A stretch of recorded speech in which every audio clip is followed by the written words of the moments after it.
네, 여러분 반갑습니다. 반갑습니다. 오늘은 역대하 7에서 9장까지를 살펴보도록 하겠습니다.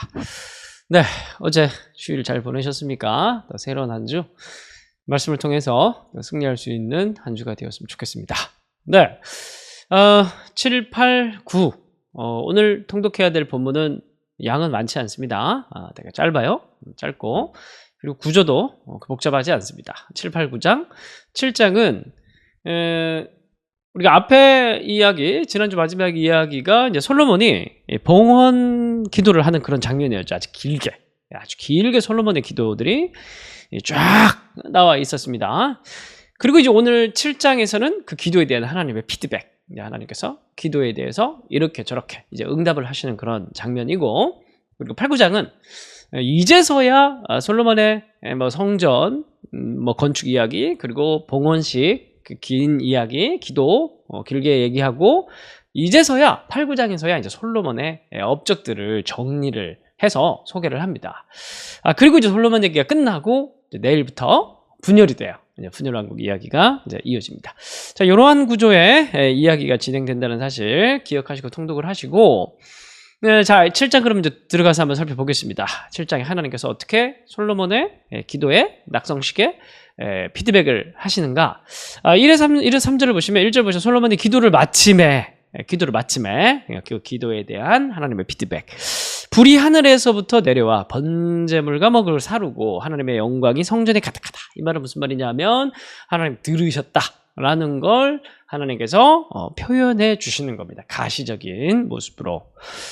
그래서 뭐 이런 게 이제 쫙 나타나는데, 근데 이제 뭐 이걸 너무, 뭐 그렇게 현상적인 걸 너무 중요하게 생각할 필요는 없을 것 같고, 4에서 10절까지 해서 하나님께서 받으신 걸 보고, 현상적인 걸 보고, 이제 솔로몬이 7일 동안 뭐 초막절도 지키면서 예식을 치르고, 그리고 11절에 보면 솔로몬이 여호와의 전과 왕궁 건축을 마치고, 솔로몬의 심중에, 솔로몬이 지가 혼자 마음에 여호와의 전과 자기의 궁궐에 그가 이루고자 한 것을 다 형통하게 이루니라. 마음에 이제 다 이룬 거예요. 모든 것이 다 마무리됐다. 이렇게 생각하는데 12절 밤에 여호와께서 솔로몬에게 나타나사. 끝이 아닌 거예요. 무슨 문맥인지 아시겠죠? 그러니까 여러분 이게 늘 우리 인생 가운데 되게 중요한 포인트입니다.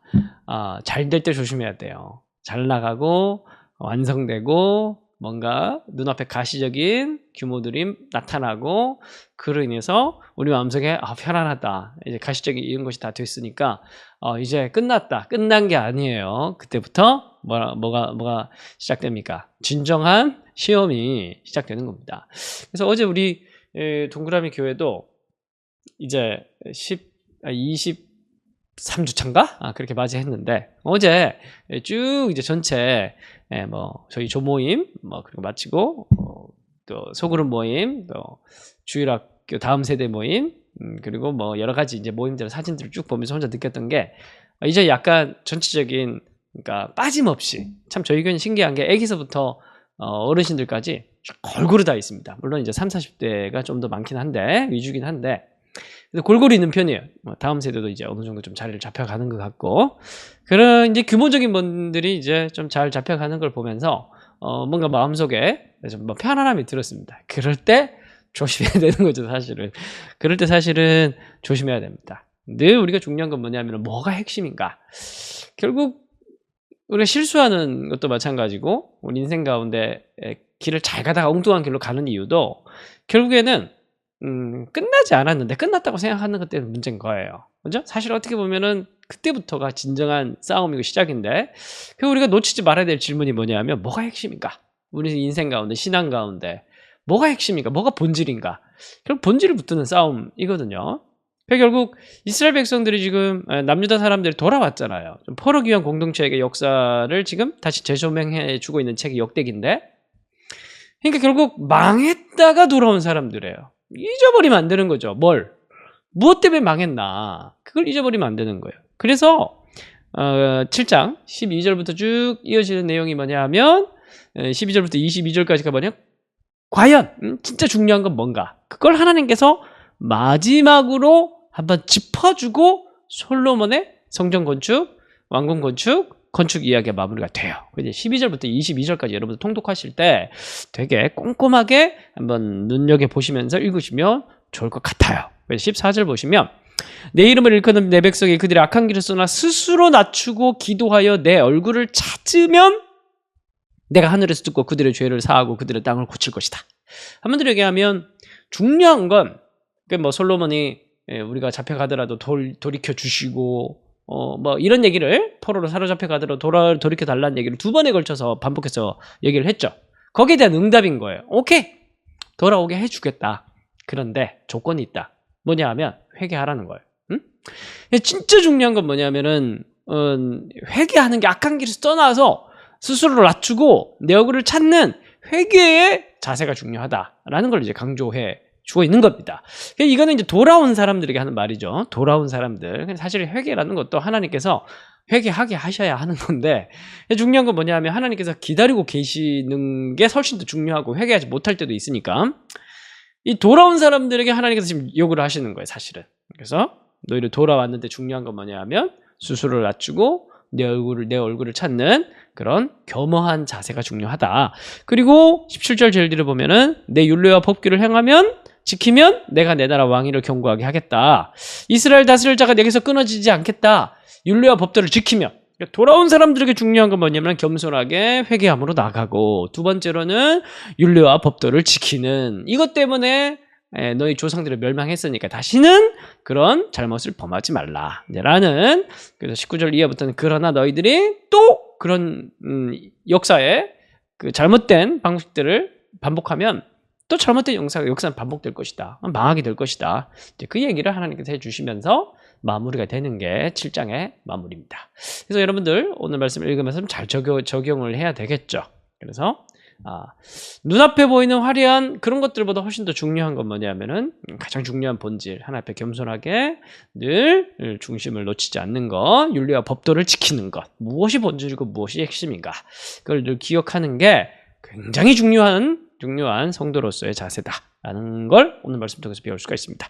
그래서 8, 9장에서는 이제 솔로몬의 업적들을 다 마무리를 지으려고 하는데, 그리고 다음 장부터는 이제 분열왕국이 시작되고, 그래서 솔로몬의 업적들을 정리를 합니다. 그래서 1절부터 6절까지는 뭐 이래저래 뭐 쳐서 점령하고 땅을 넓혔다.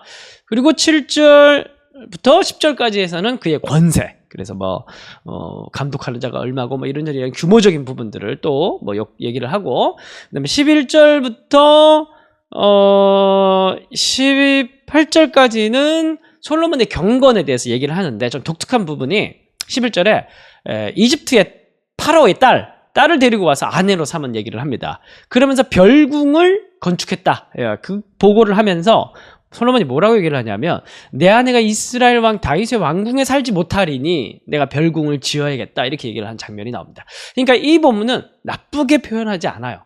그러니까 열왕기서에서는 바로의 공주를 데리고 온 걸 좀 나쁘게 표현하지만은 역대기에서는 나쁘게 표현하는 게 아니라, 그럼에도 불구하고 솔로몬이 나름대로의 경건을 지키려고 노력했다는 것을 부각시키고 있는 게 특징, 다른 점이라고 볼 수가 있겠습니다. 그래서 16절 제일 뒤에 보면은 여호와의 전공사 결점 없이 끝났다. 17절 제일 뒤에 보면은 오빌에 이르러 거기서 금 450달란트를 얻어 솔로몬에게 가져왔다. 그러면서 많은 부분에서 솔로몬이 완벽한 그런 모습이었다라는 것을 지금 얘기를 하고 있습니다. 근데 진짜 중요한 거는 바로 9장입니다. 9장에 스바 여왕이, 스바는 이제 아라비아 반도, 이제 팔레스타인 기준으로 오른쪽 아라비아 반도의 서부 최남단에 있는 도시에서 스바 여왕이 찾아왔어요. 스바 여왕이 찾아와가지고 솔로몬에게 여러 가지 많은 질문들을 하는데, 아주 깜짝 까무러칠 정도로 놀라는 그런 장면들이 나옵니다. 그래서 5절 제일 뒤를 보면 당신의 지혜에 들은 소문이 진실하다. 6절 내가 그 말들을 믿지 아니했는데 와서 보니까 더 크다. 당신의 지혜가 소문보다 훨씬 큰 게 당신의 지혜다. 소문보다 더하다. 그리고 7절 보면 이게 핵심이에요. 7절 8절 복되도다 당신의 사람들이여, 복되도다 당신의 신하들이여, 항상 당신 앞에서 당신의 지혜를 들음이로다. 당신의 하나님 여호와를 송축할지로다. 당신의 하나님이 당신을 기뻐하시고 그 자리에 올리사 당신의 하나님 여호와를 위하여 왕이 되게 하셨다라면서 스바의 여왕이, 이방의 왕이 솔로몬의 지혜와 솔로몬의 영광을 통해서 하나님을 찬양하고 하나님께 영광 올려드리는 장면이 또 거의 마지막에 나옵니다. 그리고 이제 29절 이하에서 솔로몬이 죽어요. 그러니까 이 솔로몬의 업적을 취하는 이 장면에서 핵심은 뭐냐 하면 아브라함의 궁극적인 복이 솔로몬을 통해서도 성취되었다는 걸 강조하고 있는 거예요. 그러니까 여러분, 아브라함에게 하나님께서 두 가지 약속을 하셨죠. 땅과 자손. 자손의 약속은 출애굽 할 때 성취가 됐고, 200만 명 그렇게 나왔으니까. 땅의 약속은 다윗의 군사 활동을 통해 성취가 됐죠. 이 끝입니까? 그게 아니라 하나님께서 결국 이러한 땅과 자손의 약속을 통해서 천하 만민이 너로 말미암아 복을 얻을 것이다 라고 얘기를 했는데, 이 말은 무슨 말이냐면은 열방이 네가 복을 받는 장면을 통해서 하나님께 영광을 돌리면서 하나님께 나오게 될 것이다 라는 이제 약속을 하셨거든요. 바로 솔로몬을 통해서 성취되고 있는 그런 장면인 겁니다. 단순히 이제 군사적으로 압도했던 것뿐만이 아니라 이런 하나님의 영광, 하나님의 지혜 이런 걸 보면서 열방이 놀라면서 하나님께 나오고 있는 그런 예물을 드리면서 나오고 있는 그런 장면, 그게 바로 아브라함의 복이 성취되고 있는 모습을 보여주고 있는 겁니다. 그러니까 단순하게 솔로몬을 칭찬하고 있는 그런 장면이라기보다 하나님께서 약속을 얼마나 신실하게 지켜가시는지를 강조하고 있는 게 솔로몬의 마지막 장면이다, 이제 그렇게 볼 수가 있겠습니다. 그래서 돌아온 포로 귀환 남유다 백성들에게 이러한 장면은 굉장히 꿈꾸게 하겠죠. 이러한 하나님의 신실하신 약속의 복이 그 시대 그때 당시 이루어졌는데 오늘 우리에게도 이루어지기를 기대하고 소망하고 기도해야겠다, 이제 그런 독자들을 향한 메시지를 주고 있는 본문이라고 볼 수가 있겠습니다. 그래서 오늘 우리가 어떻게 적용을 해야 되겠습니까? 우리 모두 오늘 좀 이 솔로몬의 이야기를 읽으면서 좀 패배주의에서 좀 벗어나서 정말 나에게도 이런 복을 주십시오. 우리 한국교회도 이런 복을 주십시오. 정말 우리 모두 달려갈 길 다 가고 최선을 다해서 사명을 감당한 후에 주님 앞에 서서 이러한 승리의 멸류관을 쓸 수 있도록, 오늘도 후회 없는 삶, 약속이 성취되는 삶을 살 수 있도록 주님 역사해 주십시오. 그렇게 기도하고 기대하는 그런 통독의 시간이 되었으면 좋겠습니다. 제가 기도하고 마치겠습니다. 하나님의 열심과 하나님의 복된 역사로 솔로몬 시대에 성취된 그 아브라함의 복의 성취를 또 살펴봤습니다. 하나님, 솔로몬이 잘나서 이렇게 된 것이 아니라 하나님께서 은혜를 부어주셨기 때문에 이러한 회복과 복이 있었는데, 오늘 우리 한국교회와 우리의 삶 가운데 오늘 우리가 속한 교회에서도 이러한 하나님의 복된 역사를 경험하기를 원합니다. 우리를 새롭게 하여 주시고 우리가 주님 앞에 겸허히 나아가고 최선을 다해서 사명 감당할 때 이러한 하나님의 놀라운 복 주시는 역사가 일어날 수 있도록, 우리가 목도할 수 있도록 주님께서 인도하여 주옵소서. 우리의 삶을 주께 맡겨드려오며 살아계신 예수님의 이름으로 기도합니다. 아멘.